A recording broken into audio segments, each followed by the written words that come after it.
Hello. Welcome to podcast number 10. Well, this is 10? Yep.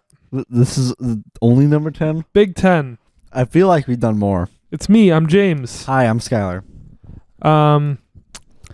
Today we've got about Lots of music.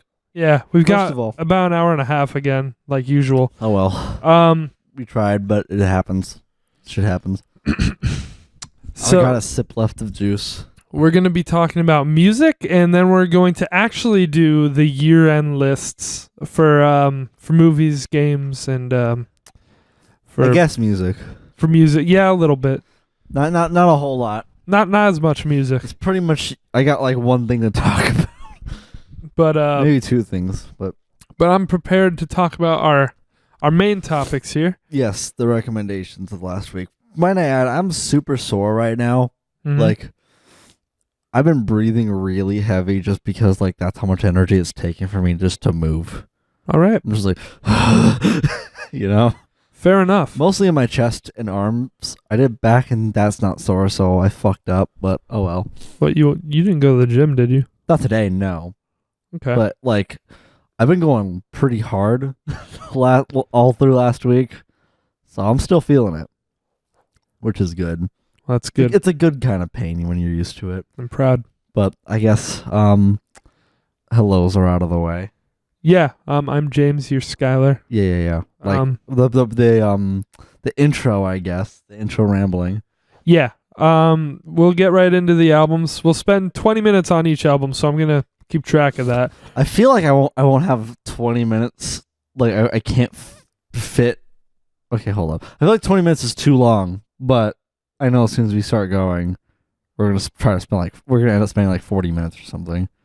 We'll see. We'll see how it goes. All right. We'll try. We'll try and keep it to 20 minutes at most then Yeah. for each album that we're gonna discuss. Yeah. And we're gonna start with mine because last time we started with your recommendation. Fuck. Okay. So I was hoping we get into it with you first, but no, because last time we started with Skyrim. yeah. I mean, I just want to see what your formula is like for talking about the album, but fuck it.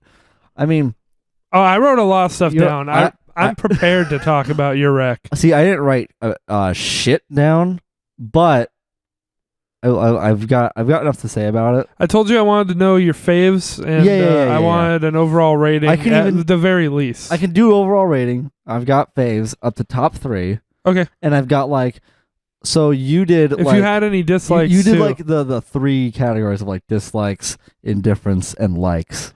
I did to make it easier on me. Yeah. And I'm gonna say, I've got no dislikes on this album. Okay, because I've put. Yeah. I mean, we'll get there, but there were 30 songs on the album you had me listen to. There were some dislikes in there. Oh yeah, no, that's fair. Like even on a song with how many songs are in this album? On Either Or, we're gonna talk about Elliott Smith's Either Or first. Elliott Smith's 1997 Either Or, and then we're gonna talk about the Beatles' White Album after the 19 fuck my ass. So if we're 1967, 68, I think, whatever, one of those. If we're gonna get into it, then I'm gonna hit the lap button and we'll start talking about it. Okay, all right. Elliott Smith's Either Or. Let me start. I recommended this album to you, and I just looked at Elliott Smith's Spotify artist bio thing, Right, and I just read actually that Elliott Smith, in his own words, said he was inspired to be a musician by the White Album. I'm not surprised. Just straight up because of the White Album. I'm not surprised. So like, there's some like these go hand in hand. There's some relation here happening that by the White Album specifically. That's interesting. Yeah. I thought I was just going to say like by the late Beatles or something, but no, White Album. He's inspired by the Beatles, and it listed off a bunch of other artists, but specifically the White Album is why he became a musician, apparently. Wow. Well, I can see that. I can see the similarities a lot. That's good. Especially with how he sings. He sings a lot like John. Really?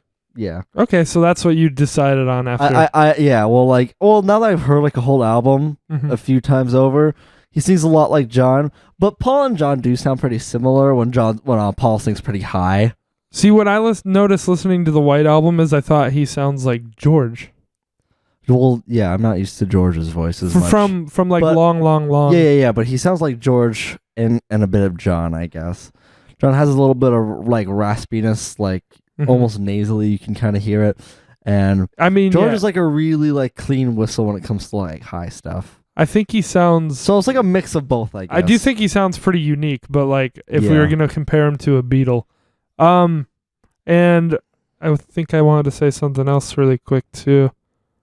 Oh yeah, Yeah, I guess he does sound like George the more you say it. since I'm thinking about it. Since I recommended you this album, I heard his albums Figure Eight and From a Basement on the Hill. And From a Basement on the Hill was like the posthumous release after he died. And that was intended to be like his quote magnum opus, like his white album, which I thought was pretty funny because it would have been cool if I recommended you one of those two, but I'm not unhappy I recommended the one I did, because I've heard his whole discography now, his whole like official discography, and I'd still think Either Or is my favorite. But you said you told me before I listened to it that Either Or is kind of like recognized as Elliott Smith's Nevermind. I would think so. Yeah, it's definitely like his critically and his like most successful, or like, yeah, probably. Well, or cult, like I don't know if it's like technically most successful. crowd favorite. I guess. Yeah, it's like the favorite. Or like Nevermind. If you go to Spotify, it's the top popular release. Nevermind. The other brand new album. Deja. No, not Deja. The Devil and God Are Raging Inside. Yeah, The Devil and God. T-Dag. Yeah, a few other ones like Black Parade, Dark Side of the Moon, The Mollusk. Yeah, okay, yeah, you get it. It's like the staple album. Yeah, it's like the big of his career, I would think. Yeah. Okay. Now that we have that out of the way, the Sgt. Pepper. Yeah, but I wrote down my favorites as well, and I only had one song that sticks out as one of my least favorites, I guess. Yeah. But I like every song on the album. All right. And I didn't put indifferent. I didn't cover the whole album for myself. Yeah, I was hoping I was gonna get into it, and then I was gonna. Then we can bounce back off. Yeah, I'll pass it off to you. I mean, I'm not gonna say a whole lot, like probably as much detail as you, like in terms of history and everything. But like I said, there's no dislikes on the album for me. I think I do like every single track. I will say though, like the first time I listened to it in the car. Not the best place, but I was like. Normally, and you weren't alone in the car. Yeah, I wasn't alone in the car, and like that's important to me. Yeah, but we weren't like rowdy or anything. We weren't talking like the whole time. I was doing my best to listen, and like even on my second listen, I was recognizing like, oh yeah, I heard this song. Like I remember it, but I wasn't able to like actually listen in depth to like some idiosyncrasies, like because I listen to more than just the vocals and all that. It was hard. That in and of itself is hard to do in the car when you haven't heard the album before. So I was like, okay, I'm gonna save that for when I like I'm at home, have headphones and no distractions and everything. Especially when because the biggest thing was that I felt like all those songs just kind of bled into each other and like just became a big old pile of mush, which was like Dookie when I first heard it, where I couldn't distinguish like, oh, this is a different sounding song. They all sounded like pretty much the same. And now Dookie's like your favorite Green Day album. Yeah, and which is not the case anymore now that I've actually heard it. Like, I don't know how the fuck I would confuse like a few of these songs. I don't know how I'd confuse even Pictures of Me and then No Name Number 5 or Rose Parade or something, and then Angelus with Alameda. I was gonna say that listening to it in a car.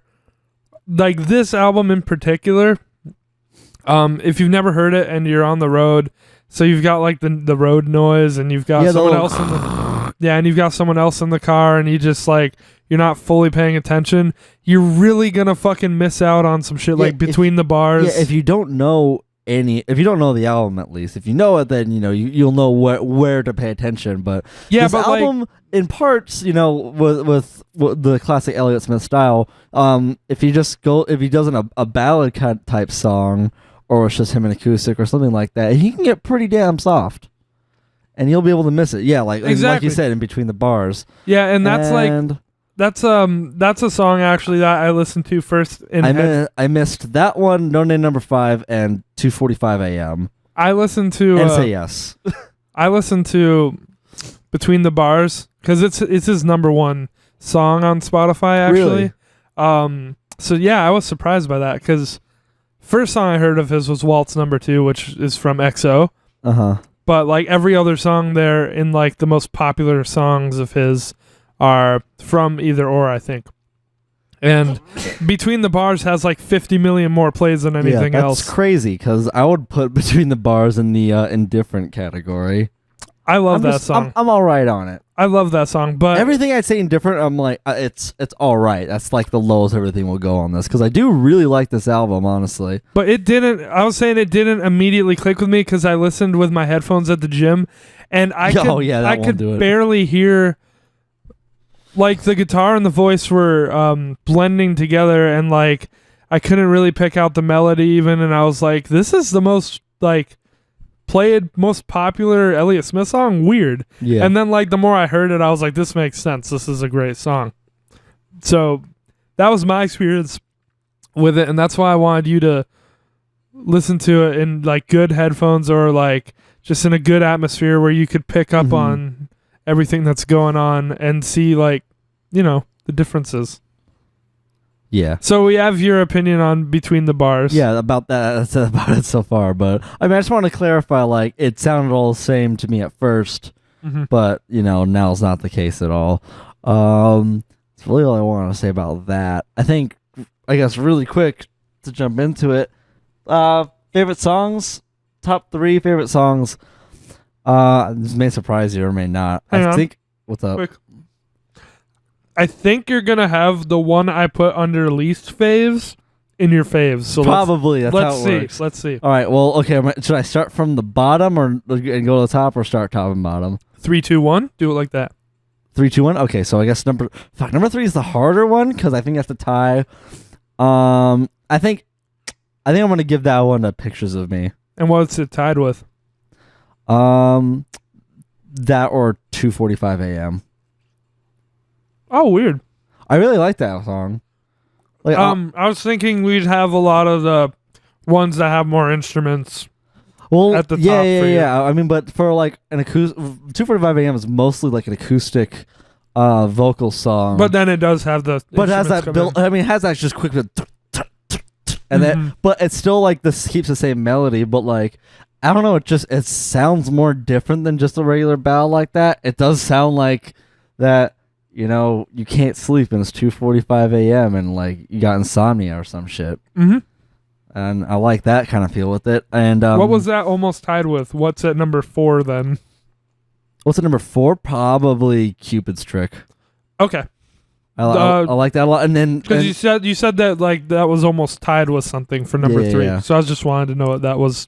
What almost had number 3? Oh, I think number 2 almost had number 3. Oh, okay. Yeah, but that's tied. But 2:45 a.m. is tied with Pictures of Me, which when it first started, I'm not a huge fan of it because it sounds almost like folky. It kind of sounds Pictures like of Me music. Yeah. Because it's just a dun dun dun dun on the guitar. But then once it builds up, as soon as the drums kick in, I'm like, oh yeah, here we go. So I think that develops into a really good song. So at number 2, that's your 3 and 2, or those are both. Those are both 3. Yeah. Okay. Number 2. A bit early, I guess. Say Yes. Okay, I thought the Say Yes might land high for you. I thought you were gonna like do the averting of my expectations with that one. No, Say Yes is really good. I think that one's the mini Miss Misery. You missed it in Good Will Hunting too. I asked you if you remembered that song playing, and you were like, no. Well, that's why it sounded familiar then when I actually did hear it. Yeah. Where is this song? It did quietly play in Good Will Hunting. I mean, some parts of the lyrics hit and like made me emotional listening to it. Yeah, it's a really good song, and I really like the words. It's a touching song, honestly. Listening to the words, it's just fuck. Like it's sad, but you know, like it's like almost like a bittersweet. It's melancholy, but like. It's uplifting, so it's like, yeah, I'm sad. The situation, it's like the situation I'm in sucks, but that's okay. It's a love song, but it's like it's written to someone who you aren't in a relationship with, or like who you don't have. Yeah, but like It's like say yes. It's almost nostalgic. Exactly what it says. It's like say yes, please. It's almost like it's like framing that time that you and the lover were together and all that, which I really like. Mm. You don't really get, or at least it's something like that. You Mm-hmm. You don't really get. Say Yes is like kind of a unique love song that you don't really get anywhere else. Yeah, I think it's really good. Where it's like there's some really cool. You're in a like rough spot, but it's looked at like fondly, almost nostalgic, and like I think the word for the album as a whole I'm gonna give is warm. This is a warm sounding album. Yeah, warm, and it is melancholic as well. It's melancholic, really, but it's a warm type of feeling. It really blends it nicely. It makes you feel warm. Yeah. That song has the bridge is really interesting. The melody and the harmonies in the bridge, like, I don't know if you noticed that. It might have went under my radar because sometimes the bridges are just like, they get a little lost in translation if you don't know the album very well. You know what I mean? Yeah, I can't even sing it to you right now because like I can't. I don't know. I'll have to play it for you after or something, or just you'll maybe hear the song again sometime. Bridge. Gotcha. But the bridge, like, it's really cool. It's like I would never come up with that melody or that. Just listen to it. Yeah. And I love how it ends with to say yes, I'm in love. And the yes becomes the melody. Yeah, and it comes back. Also, that's like the least harmony. I mean, it's the melody. That's like the least weird song, like as far as the chords and everything. Like, I think it's just like. I mean, some of the I might be. I don't think this is a song. I might be wrong though, but some of the melodies, like in the chord progression, I remember one of them I like because it goes into a minor chord for like a second and then goes back to normal, and then like it won't go back to the minor version of that chord until like later, so it'll like go back and forth. You might be talking about Between the Bars. It might be. I don't know. I forgot what song it was, but the album does kind of do that. It plays around with like minor chords, like when it's like bend to your will, I'll keep them still, and then it. That's not a minor chord. I think that's just diminished. It goes from an F to an F minor. Oh, okay then. I think. I don't know. I learned it, but I can't think right now. Based off my memory, I just thought it was something different. But anywho, moving on. I think I don't know. Say Yes, one of the better songs on this album. And then my favorite is very personal. I think like objectively, Say Yes is the best song. But I think my favorite. Wait. I'm gonna try and. You're gonna try to end. I'm not gonna like guess it out loud, but I'm gonna anticipate it or Is it obvious? Intercept. You can't put Miss Misery there. It's not on the album. Okay, but I'll say, just wanted to make sure. Miss Misery. Yeah, that'll throw you for a loop. Because you wanted to shout out that song. Say yeah. I just said Say Yes as a mini Miss Misery. And Miss Misery, you said even though it's not on the album, you listened to a bunch. I listened to like 5 or 6 times. Let me check. I think I know what you're gonna put then. Go for it. All right. 3, 2, 1 favorite song is Ballad of Big Nothing. Hey, never mind. What did you think it was? I thought you were gonna go with Angelus. I like Angelus a lot because like the beginning is like that Tokay guitar picking. I love it because it's just about. We'll talk about Angelus real quick because it's one of my favorites. Yeah. Angelus is about how people fucking stoke you out in Los Angeles. Like you're just like a dollar sign to them. Really? Yeah, if you listen to the words, like, and that's why I really like it. Elliott Smith. Then I'll listen more to it then. Elliott Smith didn't like L.A. Yeah, like the opening line is, someone's always coming around here, trailing some new kill. Says I seen your picture on $100 bill. What's a game of chance to you? To him is one of real skill. Yeah, it's that's like the whole first verse. But yeah, it's just about the fucking climate in LA and how it's awful. Okay, then I probably like it because I hate LA. But as far as like, it's not about the art or anything. It's about the money. I just assumed it was like, well, not about a person, but like it's about the idea of a person. But that's just what I assumed. Okay, Ballad of Big Nothing. Weird. Ballad of Big Nothing. Yeah, I like. Why that did this a lot. one connect with you? I just musically I like it. Like it sounds. I think it's a more uplifting song. I'm gonna need to play a little clip of that because It's like what's the words? You can do anything you want to or something. Oh, you can do what you want to, whenever you want to. I really like. Yeah, this song. that's the song that plays with that minor chord.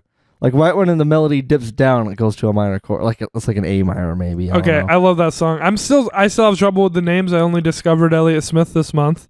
Yeah, look at you. But that I couldn't remember immediately like which one it was by the name, but it's on my faves list as well. So I think and also the name Ballad of Big Nothing. I like that quite a bit. I think like when I first putting it on, I think the songs just start getting better and better. Really? Because I won't like okay, at least up to Big Nothing. Between the bars, then gets a low point for me, just because I don't know, hitting your favorite song after your favorite song, the next song isn't going to be as like strong, you know. But it works. Like I'm not going to fault it for it. It's just the low point after like the highest one, you know. Oh, I knew. But I think the whole album flows pretty smoothly. Like hearing the next, I was like, oh yeah, this song makes sense. Makes sense why this goes into this song, you know. I knew that that Between the Bars wouldn't be up there for you. Yeah, I knew it wouldn't ballady. be. It's just an acoustic guitar and just vocals, and I didn't think it had enough there to catch you even within 3 listens. I think maybe it would grow on you over time, but I knew it wouldn't be up there for you.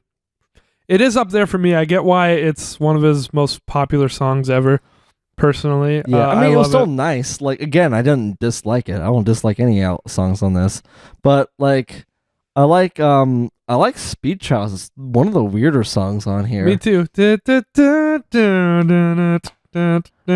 you want to, yeah, that's the song that like was in my head the next day. That's the opening track. And then when I first heard it though, yeah, I'm kind of going in order now that I'm done, but that was kind of up there. I think that's in top 5 maybe. Oh, okay. But like the first time I heard it, I was like, this is some weird percussion that he's using. He's like he's either like hitting the tom or doing a bongo thing. It's very strange. And then I just can't pronounce it right. Alameda, yeah. Alameda.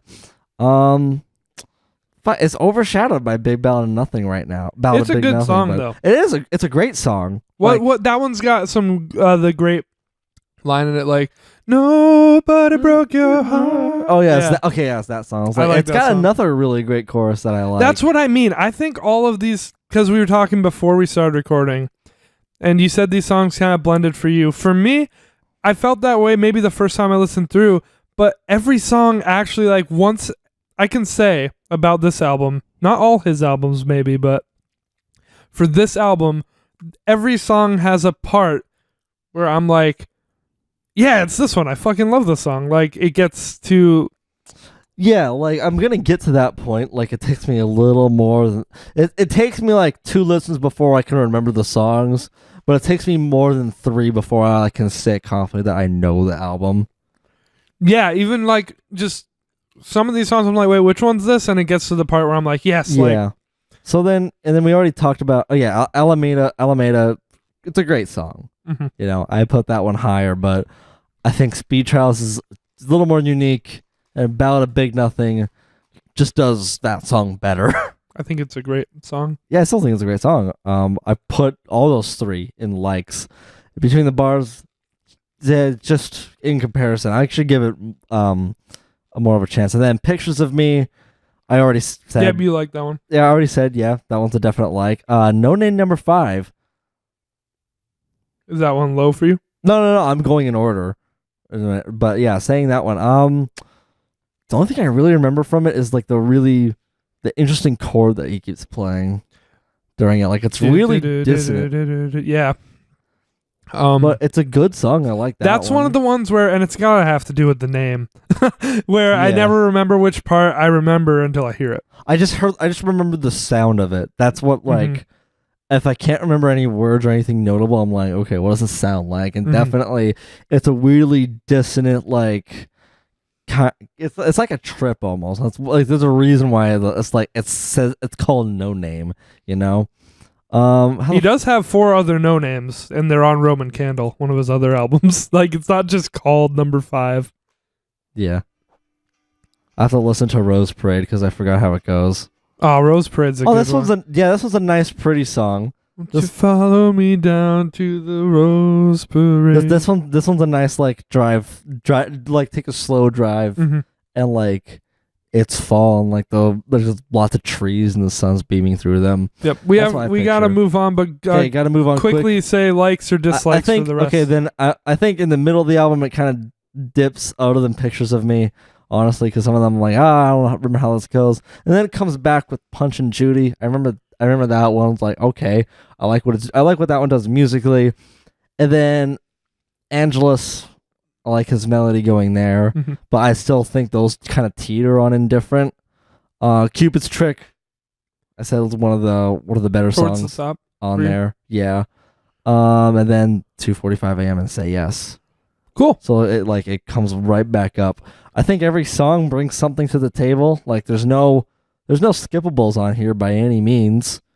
No dislikes, and I think it's a really nice warm song, but it's melancholic, so like it'll comfort you if you're not feeling good. The album, yeah. Yeah, the album. So album as a whole. Okay, quick before you give your number, I'll do my favorites.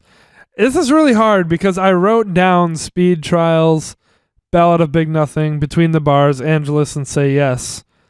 I just listened to the album like twice more. I really like Alameda a lot right now as well. I think that deserves to be in there. I don't dislike any songs on here. The closest thing to a least favorite for me is Cupid's Trick, which wasn't in your top 5. It was number 4. Or in your top 3. Yeah. It was number 4. That's the closest thing. And it's also the most it gets like the most intense out of any other song on this album. I think I like this album when it's like at its just more soft and warm and like just kind of, it just moves nicely. Nice and, I don't know, I can't think of the word right now, but Cupid's Trick like gets like the electric guitars out and there's some solo stuff going on in there and like yeah, it's the closest to a rock song, but I guess that's why I like it because it's like that makes sense. It's like the part 2 of Ballad of Big Nothing. I thought that would be up there for you. Yeah, it's not doesn't outshine any other things. Honestly, you should be surprised at 2:45 a.m. and Say Yes are as high as they are. 2:45 a.m. is really good too. Like I would put that in my favorite. Like dun dun dun dun dun dun dun. Yeah, there's I like every song on the album, so it essentially doesn't mean anything, but definitely Ballad of Big Nothing's great. Alameda, Between the Bars, Angelus, Say Yes. Everything I said. Yeah. All right. We kind of got some different favorite tracks as well, but I think we touched on everything. Yeah, so we went a little over, but that's all right. We didn't go crazy over. That's all we're gonna say, I guess. What's your rating? Out of 10. Yeah. Out of 10, of course. I'm not fucking. I'm just saying for them. I'm not like. I can't think of that's good of an adjective, whatever. Yeah. Again, I think I'll bust this album out every once in a while if I'm feeling something different, or if I'm feeling down in the dumps and like, or nostalgic or whatever. Like again, this album can do a lot of things, and I think you're introducing me to Elliott Smith because I do like him quite a bit. I think for me to not even dislike a song on an album, it's a bit like it's not. I want to say rare, but it's like it's a good thing. Mm-hmm. Before your number comes out, I think we're gonna mirror each other with our ratings. I think you're gonna be a bit higher than me. Let's see what happens here. All right. Well, I think I'm feeling a strong 7 to a light 8 on this one. Probably more closer to an 8. Okay, cool. 8 and yep, it's a 10 for me. So shocker. I don't I don't dislike any song on the album. I enjoy pretty much every song to the fullest. What else can you do when you're trying to rate your music? The thing is about Elliott Smith though is it's tough for me to remember a lot of his melodies. But they're great. hard. They're really Yeah. good melodies, but No, they're hard to remember. they're unorthodox, I guess. I was just showing you that Jack Black clip. He said the same thing. It's hard to remember his melodies, and his lyrics are hard to remember too. Goddamn. But his melodies are great, and they're really unique. And once you can remember them, it feels like pretty awesome. Mm-hmm. I was telling you I was trying to learn some of his songs like from other albums. Like Everything Means Nothing to Me is great. From Figure Eight, but I can never quite get down the melody and the verses. Even Miss Misery took a minute for me to get like all the melodies in the verses and pre-chorus and everything. It's not like completely straightforward. Say Yes is one of the most straightforward melodies he's got, or Angelus probably. So I guess that's what we'll say about Elliott Smith's Either Or. Good talk. All right, on to the White Album by the Beatles. Yeah, just 1 second. If I go silent, I'm replying to my manager. Okay. So I am gonna need you to introduce it because it was your rec. So whenever you're good over there. all right, I'm good. I'll just reply. He said he might not make it in tomorrow. All right, so the White Album. Man, like I want to like say this was probably my favorite Beatles album for a while until like What? Abbey Road like swooped in and took it. Well, like before. Really? I thought it was your favorite still. Still, Abbey Road is my favorite. I Okay. think. But that's just personal because I do think there were like a few misses, on the White Album, or like they get a little too weird. But this is the Beatles album I've heard the most out of any of them. Mm-hmm. I can almost like tell you what they would be in order, but like I think the songs that hit really good, like they're amazing songs, and it sucks that they had to like just end with. I'm gonna say they ended with one more album after this. They did another one, but we don't talk about Let It Be. But I don't think you know like what the what the alternate cover was gonna be. No. I'm gonna show you because it's actually pretty interesting. I like it a lot. It was gonna be called A Doll's House instead, and it was gonna have this album cover. Anybody just quickly Google the Beatles A Doll's House, and you get this weird looking art. I'm okay with the White Album. Honestly, I kind of see this, and it fits the kind of sound that the White Album has. That everything's a little weird and disjointed. And everything. Yeah. But I mean, I think what they wanted to go for with the White Album is that you can project it's like a blank canvas. You can project whatever you want to on that. And it's also the first and only Beatles album that doesn't feature the 4 Beatles on it. What do you mean? I mean the album cover. Oh, okay. Yeah. I mean, I'm basically just spilling out factoids, I guess. Also, the first 2 songs, Back in the USSR and Dear Prudence, that's Paul playing the drums. Because at that point, Ringo had left the Beatles temporarily.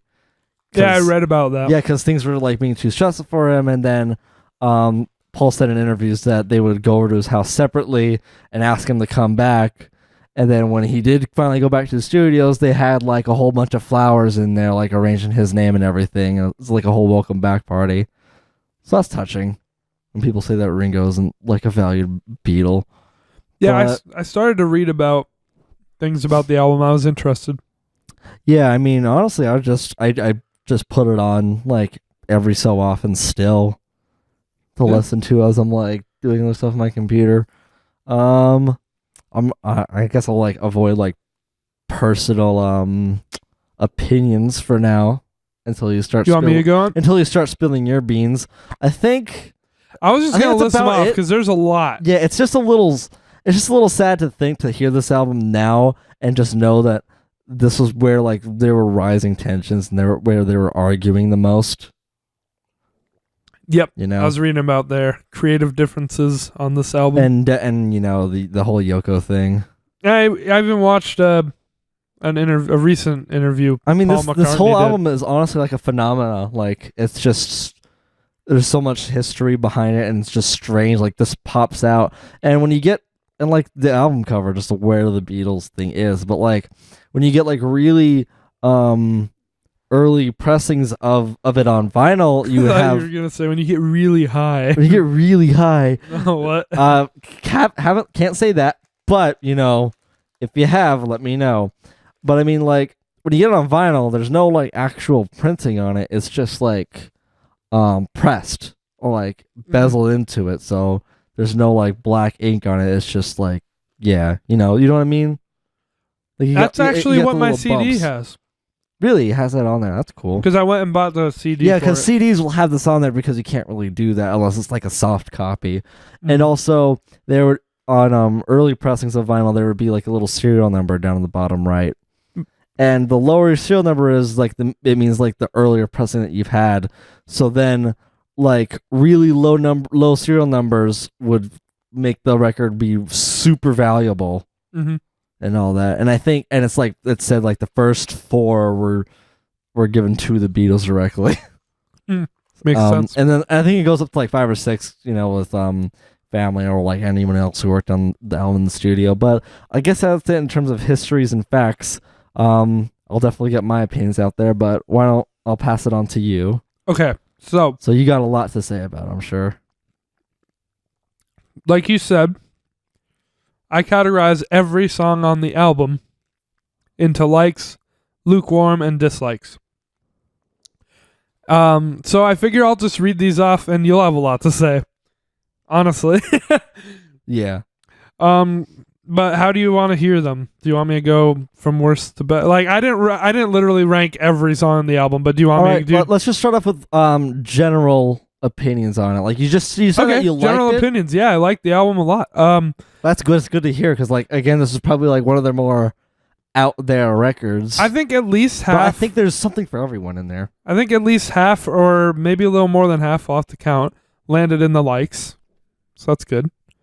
And there weren't a ton of dislikes. The what makes up the rest is mostly some lukewarm takes. Or like some. Yeah, that's the term you use, lukewarm. Yeah, because they do some like really experimental stuff, and there's some weird songs in there too. I was gonna say, I was expecting weirder, which you probably didn't expect me to say. Yeah, but like just how you talked it up and how I've always heard it's about weird for the Beatles. This is the psychedelic, like this is the studio era of the Beatles. Like it was really weird, and I guess like, you know, it's been 50 years or whatever, how long it's been. So like there's a lot weirder stuff now. Well, I guess first for the of all, time. Yeah, in the context of the Beatles, it's weird for them. Okay. I know their whole discography, and that's definitely their weirdest album. I do not. Okay, that's really important to say too. I barely know any Beatles shit, which I guess I'm like the one in the world who doesn't. Yeah, their second weirdest album would be Sgt. Pepper, I think. Okay. And then I don't know, probably followed up by Abbey Road or like there was some weirdness, but well, I mean, when you don't like in any other Beatles song, you don't get fucking the continuing story of Bungalow Bill. Or everybody's got something to hide except for me and my monkey. I didn't. Okay, the names are weird. Yeah. Well, I mean the song itself, but yeah. They're just doing like more experimental stuff, but it's not like progressive rock levels of like experimental. The worst time I had listening to this stuff was with headphones, and I explained to you why. It's really weird when the drums are in one ear. Yeah, when you listen to stereo. Yeah. Which happens with headphones. So like they put like the drums and vocals in one and then like the bass and the guitar in the other, or like the drums and bass in one and like the guitar and vocals in the other. They do weird shit like that all the time. There was a lot of weird shit with panning, which is fine, like the panning school, but you could definitely tell they were just like trying it. Well, like they didn't back then. They didn't really know what to do with stereo and panning and all that. It was still like a very much developing piece of technology, so and it still kind of is. It made something unique. It still kind of is to this day. You know, people are still trying to make like 7.1 surround sound headphones, and it's like as experimental and developmental as virtual reality is now. In my Which is really opinion, though, interesting, yeah. listen to this in mono. Listen to Beatles in mono, period, and then listen to stereo when you want when you want to like when you've already known them in mono, and then you want to experiment a little, because there is some variance between each album in stereo versus mono. Like they actually like add and get rid of different instruments and little parts. Yeah, it sounded little idiosyncrasies, which is really cool. But yeah, it sounded best to me in my Bluetooth speaker. I listened to it on this TV speaker once in the car. Whenever it wasn't in a few headphones, different areas. Yeah, it sounded best. I guess I should say I'd have a listen to either or different ways. Once the car, both the times were my headphones, but one of them had the little 7.1 surround sound thing on, and the other one was just, and the last one, recent one, was just plugged in directly to my phone. Okay. So I guess I'll cover the songs now. Yeah, we'll go track by track because we're almost 10 minutes into talking about it. What do you want to hear? How about let's do what I did and let's give me your top 3 if you've got one. Top 3 really quick, and then we'll go track by track. So I didn't put them in order like you did, but I can try to right here. Well, I just try. I have 3 that I put. I had them in my head because I have a ton of likes, but then I put 3 stars for like the top 3. Okay. So then, like, if they really are like pretty much the same, you can just give me whichever one. Then I'll like get to my favorites. These really aren't going to be surprising. I would put at 3. I think. Yeah, I don't know. Maybe I should just do these out of order. Mm-hmm. I don't know. Go for it. They're either way. Well, my guitar gently weeps.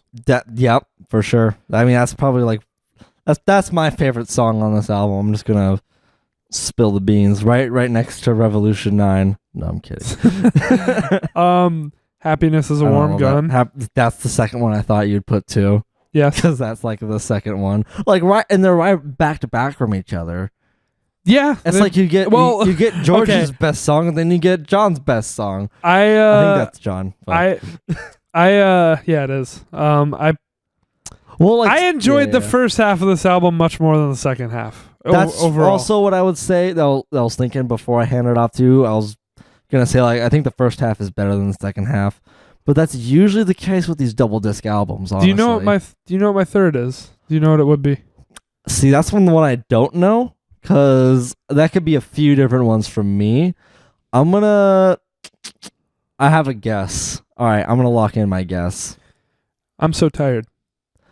I was one off. I was thinking of Blackbird. Okay. And that was right below I'm So Tired. Really? Why that song? I liked it. I don't know. I liked the melody. I liked how it built up. There's one point where he like not like screams, but like Beatles screaming, like it gets a little intense at one point. Like a growl. Oh yeah. Oh yeah. In the middle there. I really like that. Fucking that Walter Raleigh line. And then such a stupid. I don't know the words, but when it's like oh yeah. Yeah, I like. Give you everything I've got for a little peace of mind. That's exactly what I thought it said, but I didn't want to be wrong and look stupid. Oh, no, you're fine. So, and then at the very end, right when it cuts, I think you hear Ringo just be like, "Well, is that all then?" or something. That's my top 3. I don't know. I don't know what I would give my third one, honestly, because I think I would give it to Helter Skelter. Now that I just saw it. I forgot how it was pretty how cool. much I like that song, but yeah, I did have a star next to. Well, I can tell you the other ones that like are close to being a star, I guess, which would be The Continuing Story of Bungalow Bill. Really? That's interesting. That's the weird one, and I don't. Well, the Hey Bungalow Bill is all right. I like the other parts of it better. Really, I'm the opposite. But like, I don't know. In the chorus, I can hear Yoko singing, and I fucking hate it.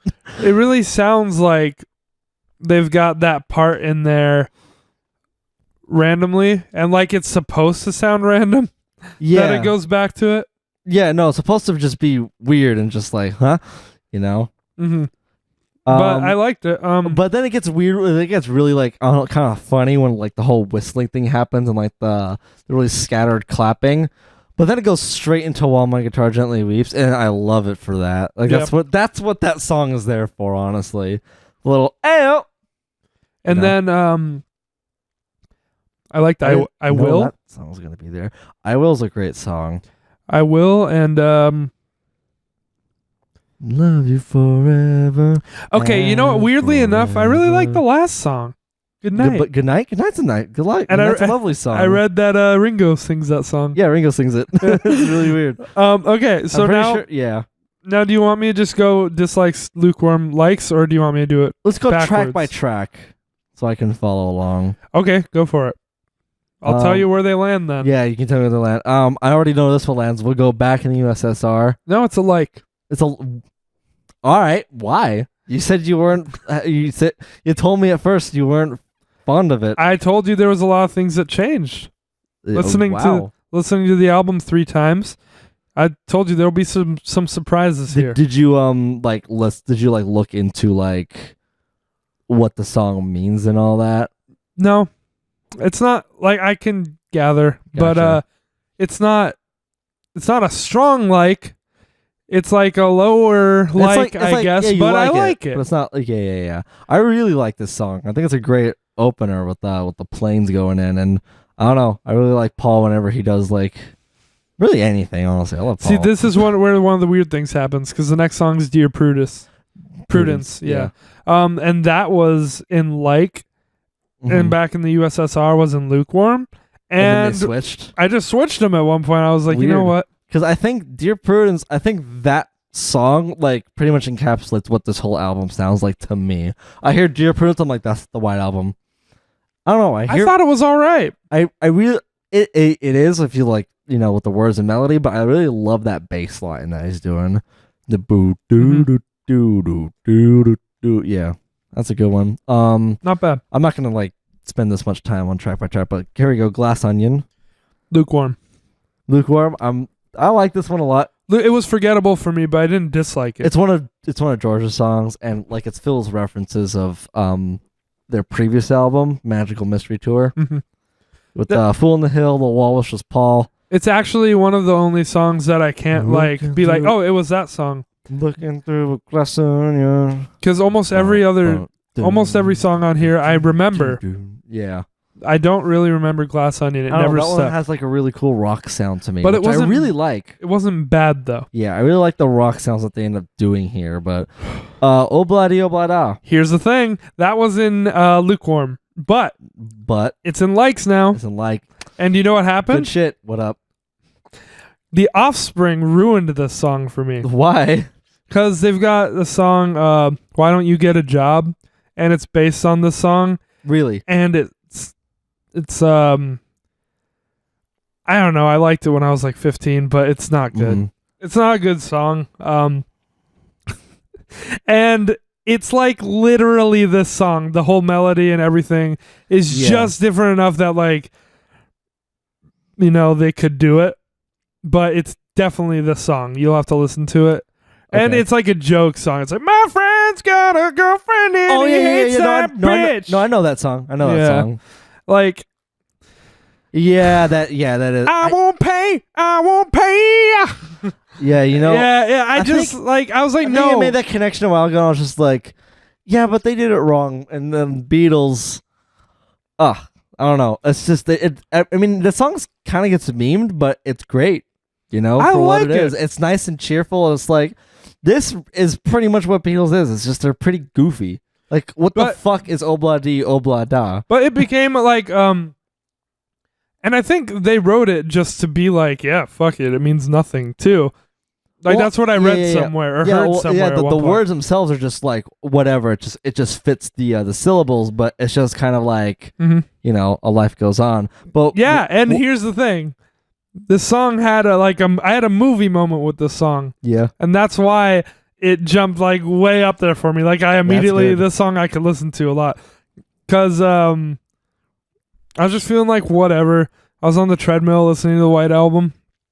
And I was listening, that song was playing, and I got this email from my professor at GCC where I'm going back to about signing up for classes, and he was like, "Hey, it's nice to hear from you. I'm glad you're coming back. You gotta take this class and this class, and all this shit." And I was like, "Hell yeah!" Like I was just feeling good. Yeah. And then like as soon as like my mind went back into like the music, it was like at the height of the song. I was like, "Oh blood D, oh blood da," and it was like, Wow. and it was like I just started running with it. I was like, "This feels fucking great." Yeah, so it got you at that high. Like, and it's like life goes on. And I was like, "This is so good." Like I had a movie moment with it. It amplified your good mood, which is really what it does. It's just so cheery. It's like well, I love how he gets like really into it when he sings the last chorus. I mean, that's what Paul does. Yeah, but like it's hard not to like the song. Is what I'm getting at. The cool fact about this, I guess, was that they were in the studio and Paul and the others have already had like the whole song written, but they didn't know how to start it at all, and they were there for like an hour or two, just trying to figure out like, oh, what do we do here? And then John comes in late, probably hungover or something, and he's like, "What the hell are you guys doing here?" And they're like, "Oh, we're trying to figure out the beginning of the song." And then he just lazily goes up to the piano and hits the A chord, the dun dun dun dun dun dun dun dun dun, and I'm like, that was it. And that's the beginning of the song, and they were just like, "Whoa!" I couldn't remember how it began, so now I do. Yep, that's cool. Yeah, and like so that's like a cool thing. That's also why like we're like John is such a genius. We're like again at 20 minutes again, so let's keep let's just go through the rest. I mean, of these. it's a big album. We gotta talk about it a lot. We won't go on tangents on each. Yeah. Okay, what's next? I mean, Whole Body deserves it. Wild Honey Pie. Dislike. Fair. It's like 30 seconds. But I didn't like how it sounded either. Like it's supposed to be weirdly dissonant. It could be a short song that I really like. That happens. Like I would put this in a like and be like, I wish it was longer. But no, I didn't like how it sounded. I didn't really like anything. It's just dissonant. It's just dissonant and obnoxious. Yeah. So, but that's what's supposed to be. And then we already got the next three: Continuing Story of Bungalow Bill. Is in likes. Really weird. While My Guitar Gently Weeps. In likes. Probably my favorite Beatles song. Or at least up there. Happiness is a Warm Gun. In my likes. First of all, when he gets to the high part, God, yeah, that. Oh, my favorite part was just hearing him riff on like happiness is a warm gun. Hearing all the other parts too. But when he gets to that high gun, my dick gets blown off. Yeah, I love that part. That's easily the best. Martha, My Dear. Lukewarm. I love that song. It's so fucking fun to play on piano. I think that one was in likes and I moved it to lukewarm. Really? Why is it in... I guess I won't ask why, but... I mean, I just find it fun and I really like that song. I couldn't tell you why. I think it just... I think I got like less interested with it the more I heard it. Yeah, I mean, it does repeat a lot. And you do get the weird brassy stuff, but it's bouncy, and I love it. I did not like it. And then we got I'm So Tired. It was good enough. I'm So Tired is one of my favorites. Yeah, it's in like. Yeah. That one's, I guess I would put in lukewarm if I had to, but that's just because like I'm hyped from like the last fucking three, and then now I'm like, oh, I'm back down here. But yeah, and then Blackbird.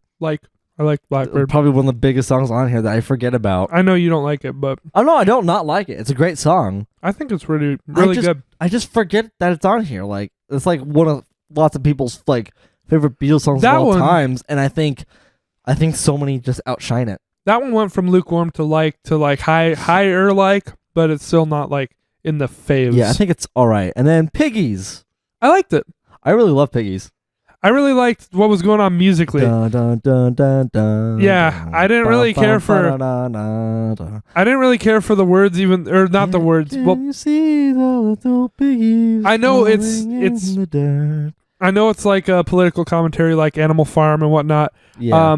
Which is good. I'm all down for the message, but like, I'm weird with words. I don't want to sing the word piggies. That's like the little piggies. That's what. It's the weird. Fact that it's piggies is why I love it. It's cute. It's a weird bad argument, and it's just my own personal thing. But it lands in likes. I liked it. So I love the harpsichord in it, and the don't hate the little me for build up. The da da da da da da da. And there's the no. Yeah, definitely my favorite parts were the do do do do do do. Yeah. And also it's also George's song. Yep. If you didn't know. Read that. I read who wrote and then, everyone. And then, yeah. I was trying to see if I liked a certain Beatle the best, but kind of, I just like all of them. Just like some, and I dislike some of the. I think I dislike one from each of them too. You give and take, you know. Yeah. I just like at the very end though. One more time. Yep. Yeah. Then Rocky Raccoon. That went to dislike, and then it went to lukewarm. Really? This was the most controversial song for me. For you. Yeah, because I love this song again. I'm sounding like I just love all of these, but that's because, I mean, you know. I didn't like second the favorite singing. album. Second favorite Beatles album. I didn't really care for like the storytelling singing right at the beginning. That's what threw it off. That's what put it in dislike at first. But then, like, as I listened to the rest of the song, I was like, this is all right. Like, it's definitely in the same category as Martha, My Dear for again, me. Again, it's fun to play on piano too. The da da da da da da da. That one literally went dislike and then lukewarm, then dislike, and then I was like, you know what? It's lukewarm. I think this is like it ended up in lukewarm. I think this is one of the first songs I was thinking about like actually covering. I mean, it's just fun to play, and I like it. I like it quite a bit. Yeah, it's. I can't really say why, but yeah, it's lukewarm for me. Yeah, crazy. Don't Pass Me By. Lukewarm. Yeah, same. It's Ringo. What are you gonna do?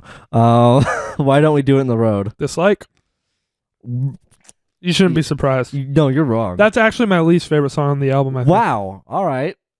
I'm shocked. I'm pretty sure. You're wrong. I'm sorry. Actually, that or the next one. Why don't we do it in the road? I don't know. That one or my next dislike. Those are my two least favorites. I love that song. So does my mom. I mean, it's nothing like huge because it's just the same thing over and over. It's just again, a blues rock song where he keeps yelling that. Yeah, but that's the point. I mean, it's cool. Whatever. I'm not gonna get too much into it, but I really like that song. And then I Will. It's got the classic rock feel, which I'm not a fan of, like the guitar sound in classic rock or just the style. I don't know. Okay. I Will. I told you that's in likes. Yeah, that's one of the better songs on here. Then Julia. I like it. Julia's all right, I think. And then we're done with the first CD. And then on the second CD, starting off with Birthday. The other contender for my least favorite. Really? Yes. Why? Because the drums sound like Jason Statham, Jason Statham, Jason Statham, Jason Statham. That's true. Yeah, for some the drums reason are a little weak. I was just listening to it and I heard Jason Statham, and I was like, I have to write this down. So I did. No, I don't really care about the rest of it either. It reminds me of a song that used to play. Yeah. It reminds me of that, like, celebrate good times, come on. Ew, yeah, it's definitely not that to me. It reminds me of that. I think it's overplayed for me just because it's like, oh yeah, it's your birthday.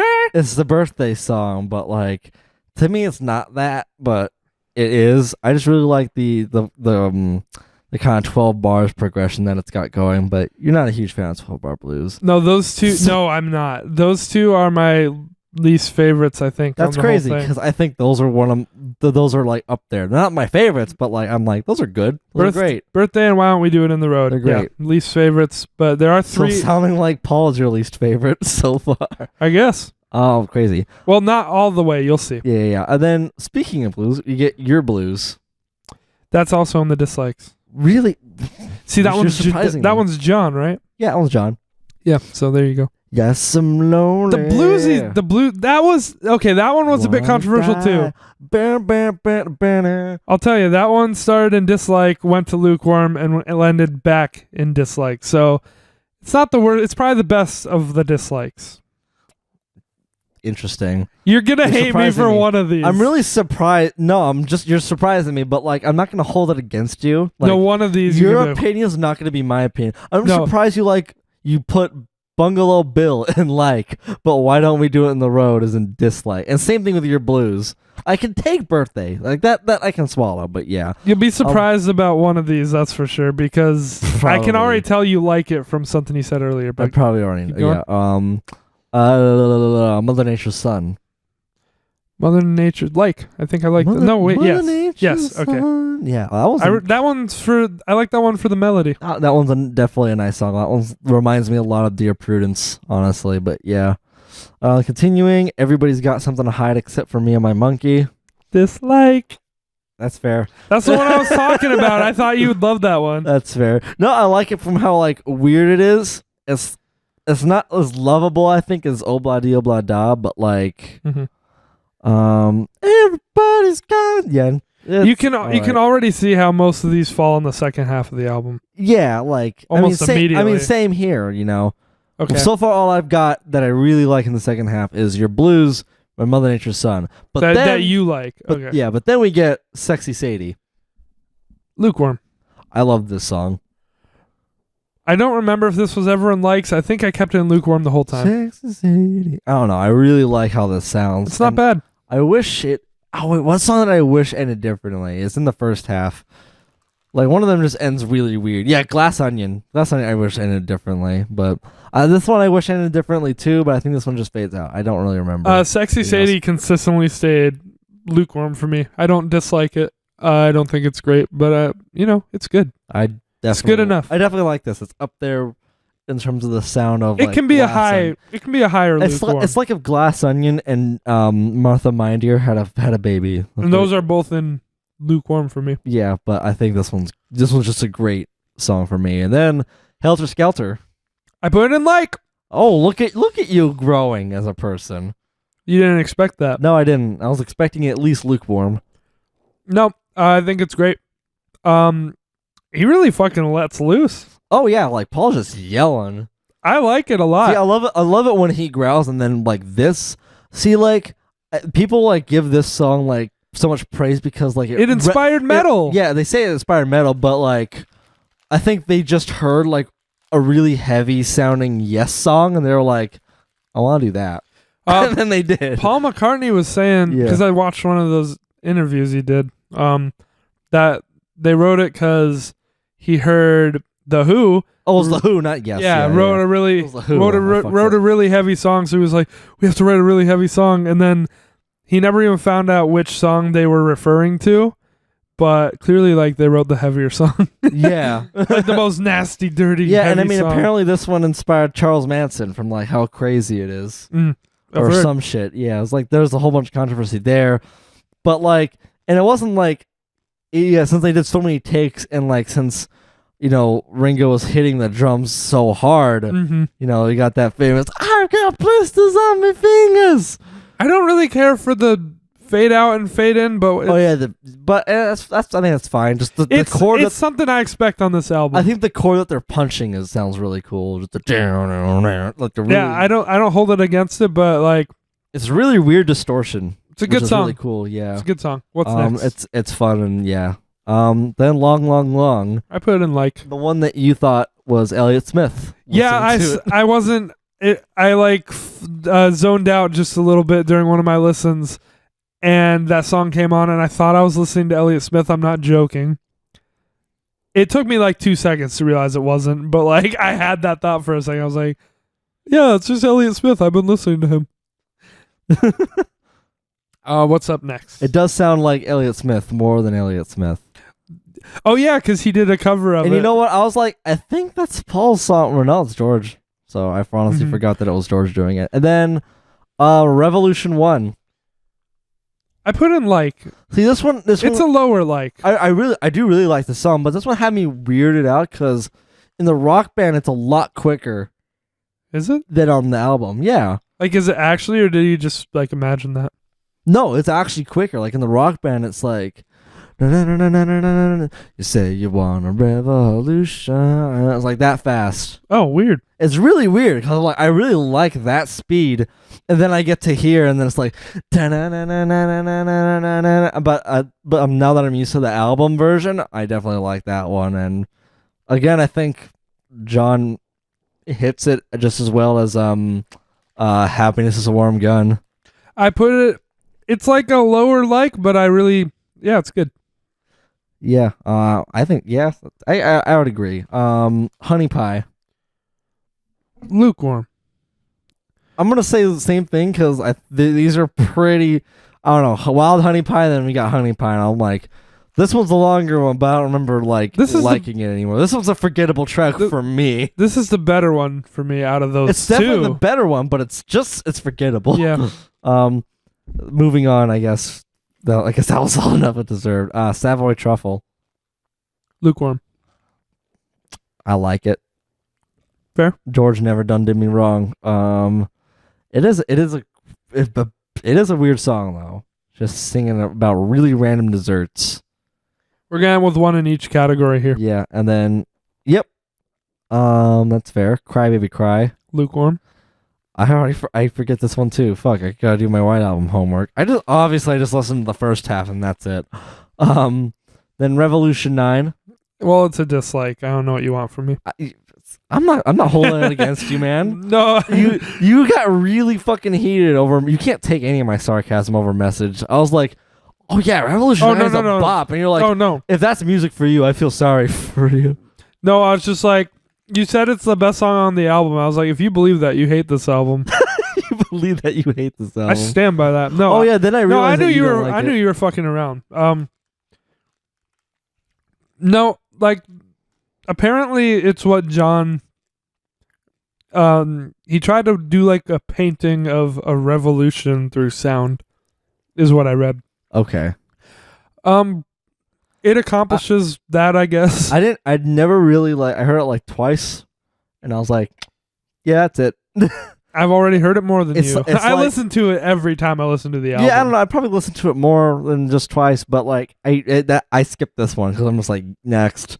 Yeah, I wouldn't really classify it as a song. So number 9. Yeah, it's not really a song to me. So it's like, yeah, it's in dislikes, but I don't know if I would say this album has 6 dislikes. It's just kind of just like because that's there. It's just kind of like the sound break where it's just supposed to be static.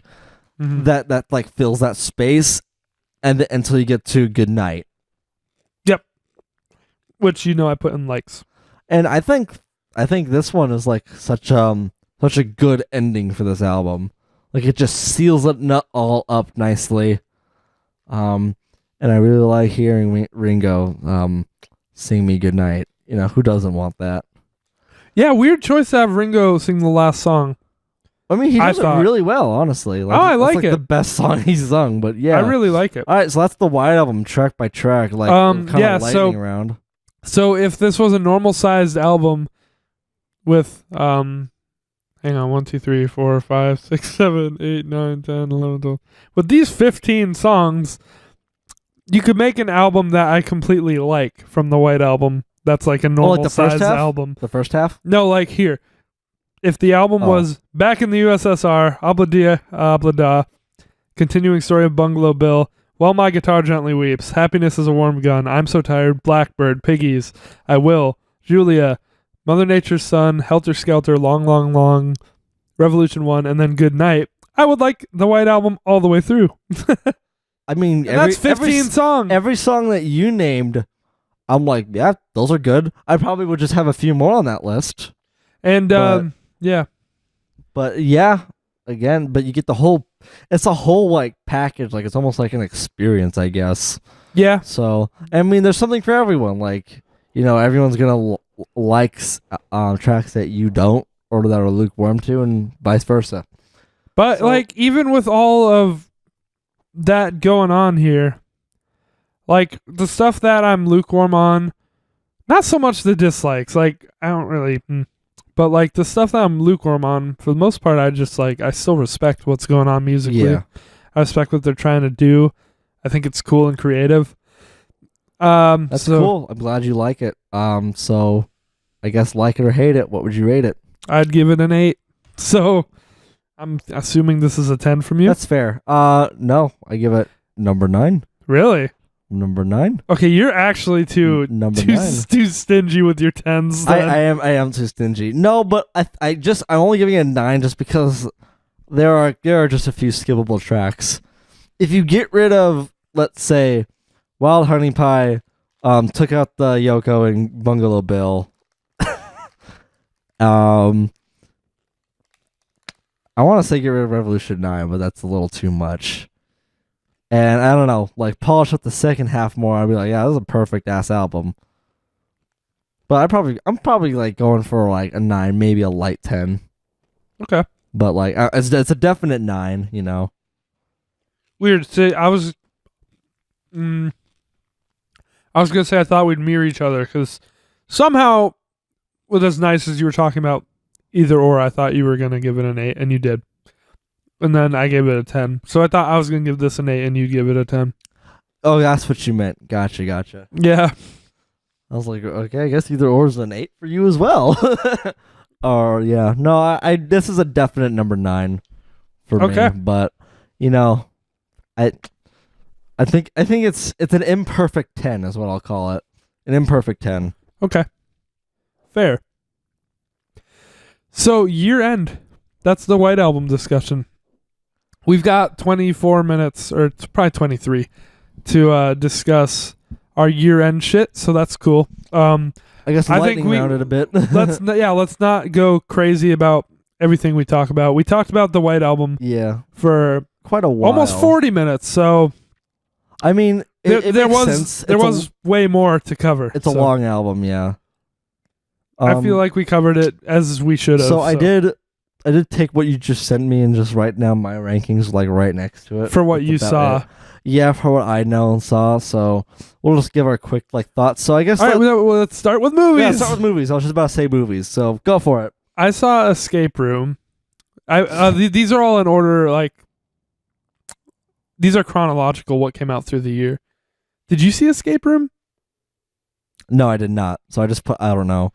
Okay, I saw that last year in December with Anza. We had a like a screener or something. So, but I guess it came out to the general public in January. It was listed on this year as this year's release. So I put it on my list. I didn't really care for it. I thought it was like decent if it was like a Saw movie.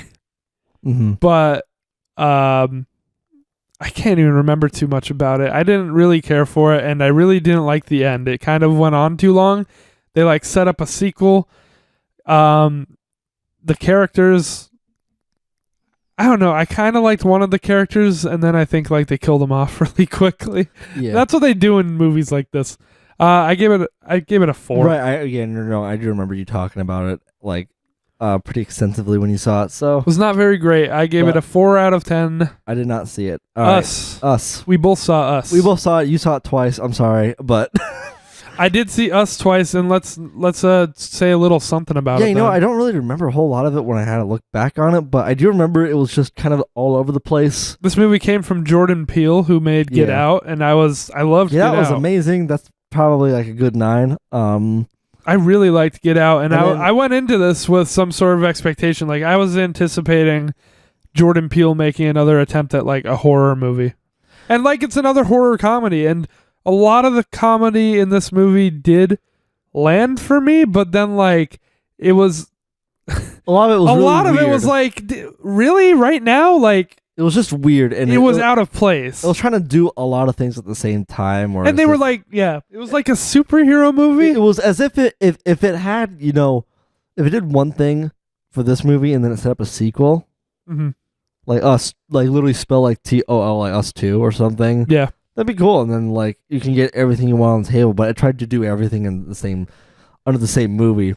Yeah, and they had like the underground looking back, stuff. I don't think it was as bad as like I thought it was. So I'm feeling strong 5 to a light 6. Okay, I also gave that a 4. I also gave that a 4. I gave it a 4 out of 10. They were ass. I'm feeling like a strong 7 to a light 8. Yeah, I also gave it a 2. I gave it a 2. No, I gave it a 4. I thought, I don't know. I really didn't enjoy it. Like I felt the length. There were parts that were intriguing and parts that I liked when you isolate them, but it just didn't pay off. It wasn't great. I don't know. Okay. We saw Pet Sematary, the remake, and it was not good. It was not special in any way. They just changed a couple little things. Like I think the little spoilers for all this shit. I think the little boy died instead of the little girl, or vice versa. They kind of switched like the couple's kids. One of them, like either the boy was older in the old one, or the girl was older in the old one, and they just switched it around and killed off the opposite.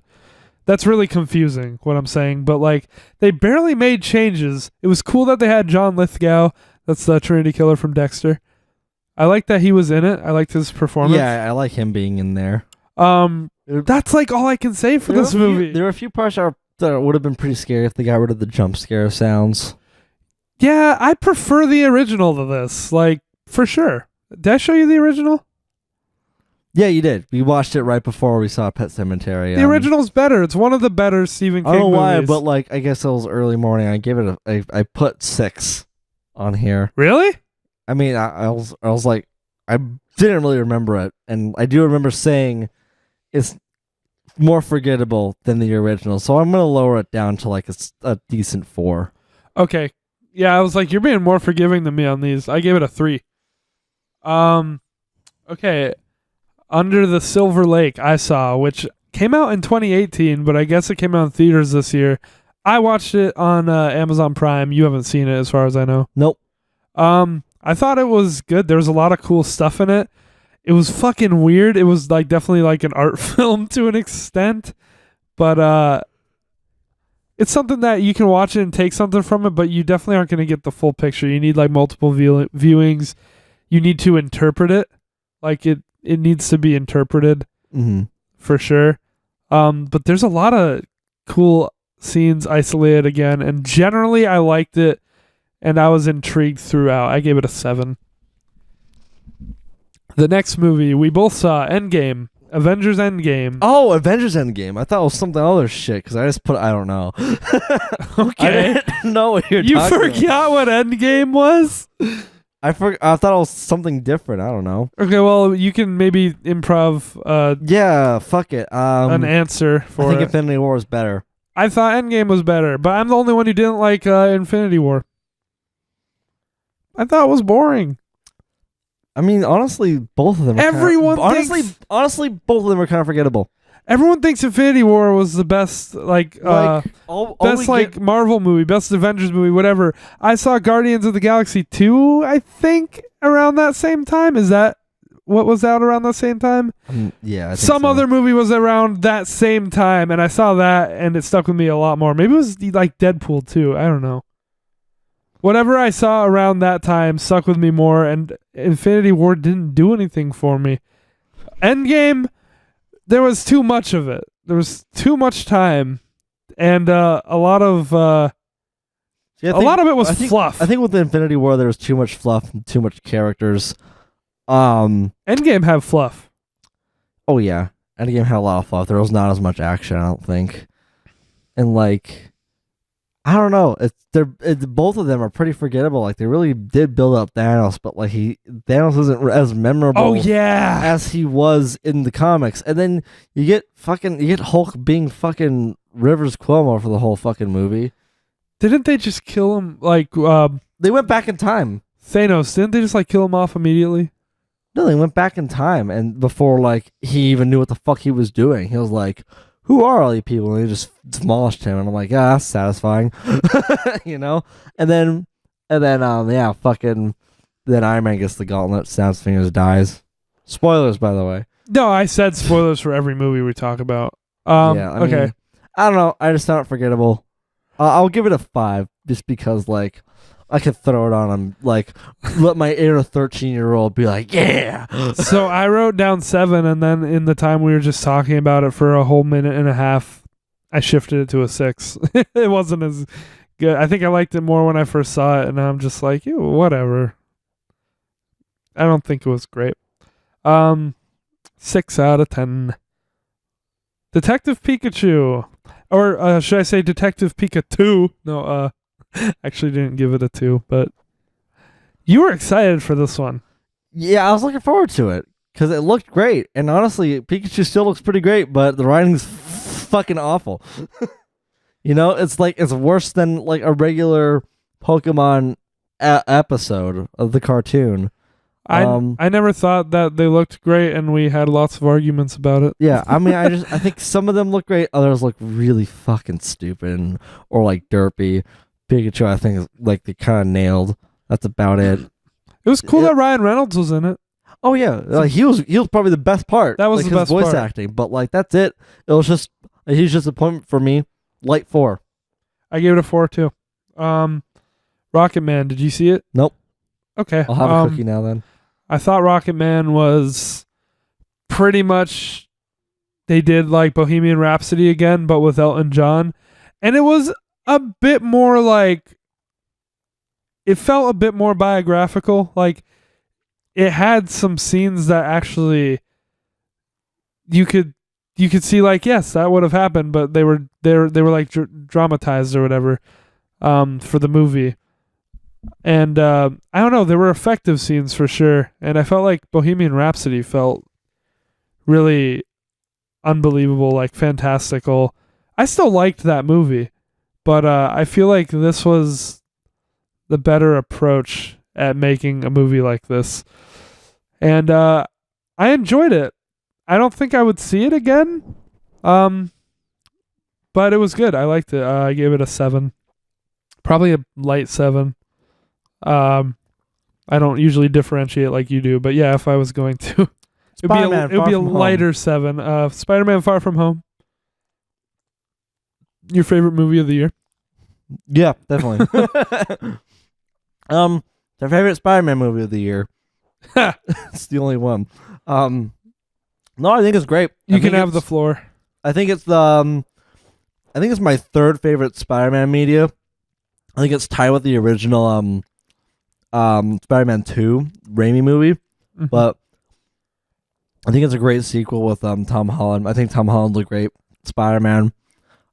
As a, I forgot to make my credibility here. I'm a huge Spidey fan and nerd.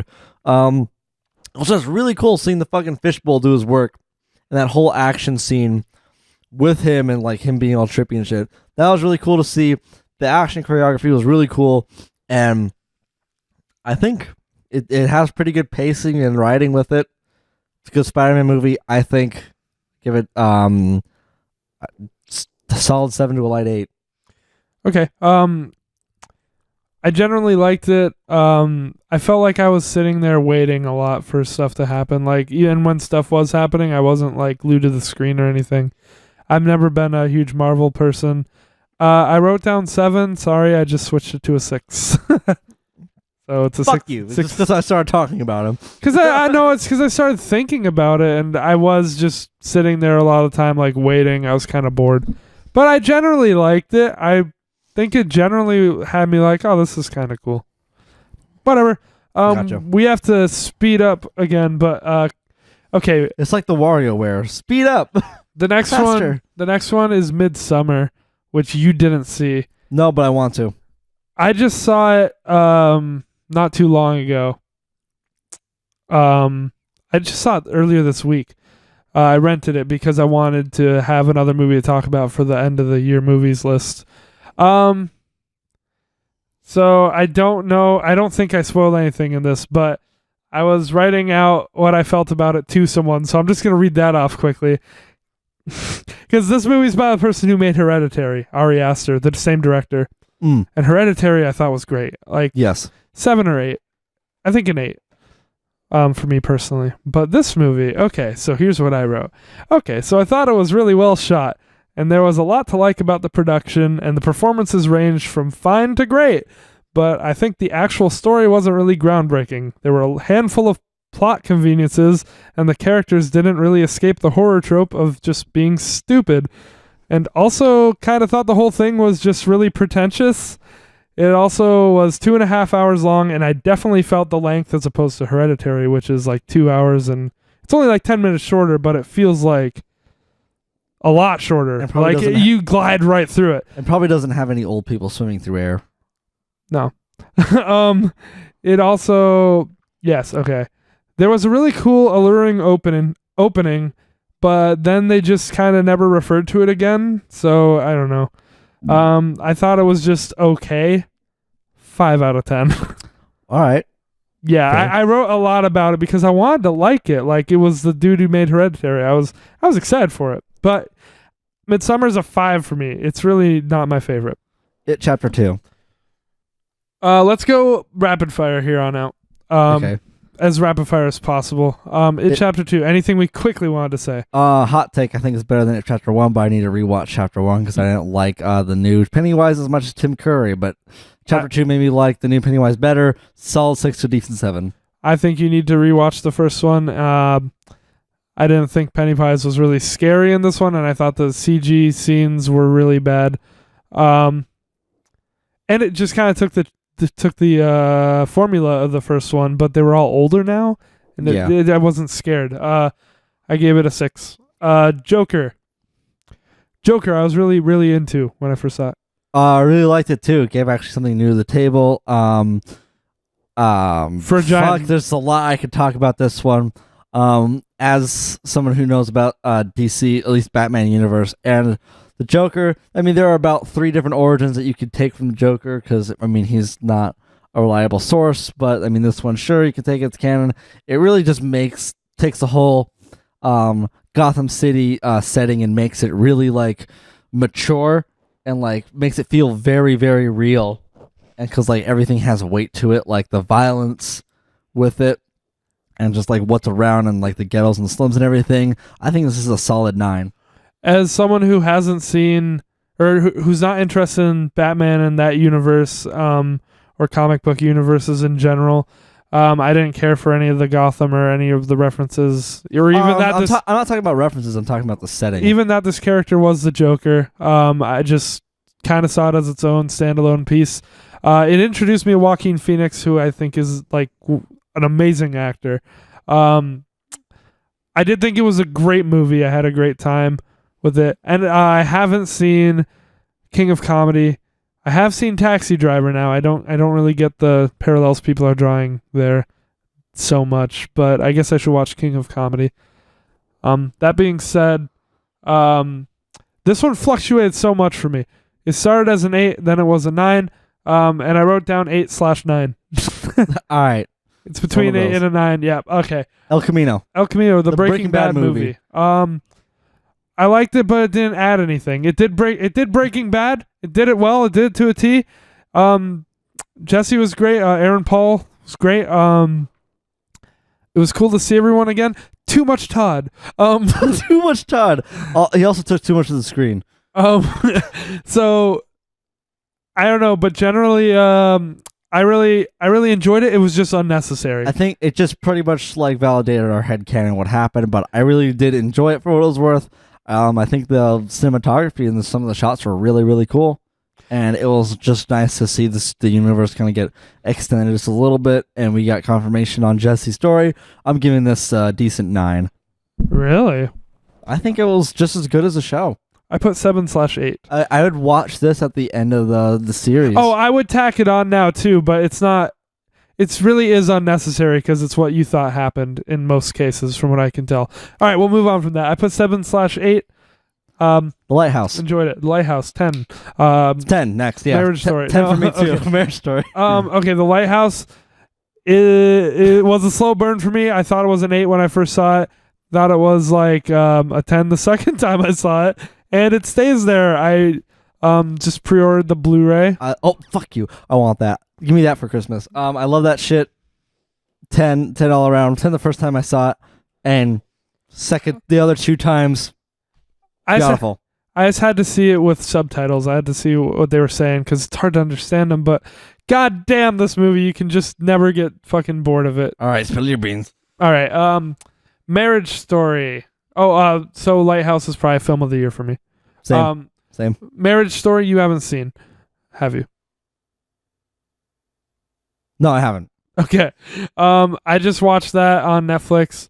There's a scene circulating right now from this movie where people are saying that it's bad acting, but what they did is they took the like the height of the movie when it's like at its emotional climax, like the argument scene of the movie. There's only one, and it's amazing in context. Out of context, it does seem awkward and kind of like overacting, which is really weird to me because like in context it was so fucking like effective and powerful, and it was like, oh shit.